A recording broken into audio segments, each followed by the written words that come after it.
హైదరాబాద్లోని తెలంగాణ రాష్ట్ర సమితి పార్టీ కార్యాలయంలో 66వ గణతంత్ర దినోత్సవ వేడుకలు జరిగాయి. ఆ పార్టీ నేత నాయిని నరసింహులు జెండాను ఎగురవేశారు.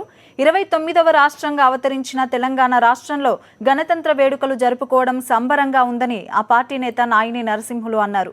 ఈ వేడుకల్లో పార్టీ నేతలతో పాటు కార్యకర్తలు పెద్ద ఎత్తున హాజరయ్యారు.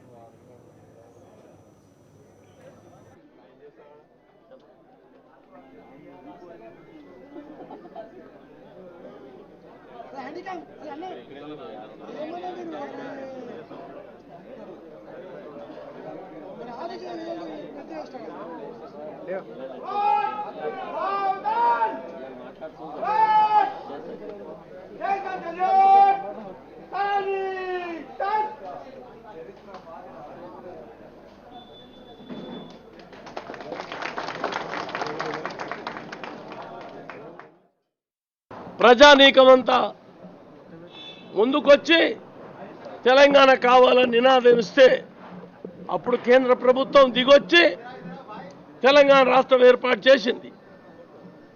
దీనికి మేమంతా తెలంగాణ రాష్ట్రం వచ్చినందుకు సంతోషపడుతున్నాం. కానీ మా సోదరులు మాతోటి దూరమైనందుకు బాధపడుతున్నాం. వారి త్యాగ ఫలితం ఈ రాష్ట్రం భారతదేశంలో నెంబర్ 1 రాష్ట్రం కింద ఎదగాలని చెప్పని దీన్ని తీర్చిదిద్దడానికి మా ముఖ్యమంత్రి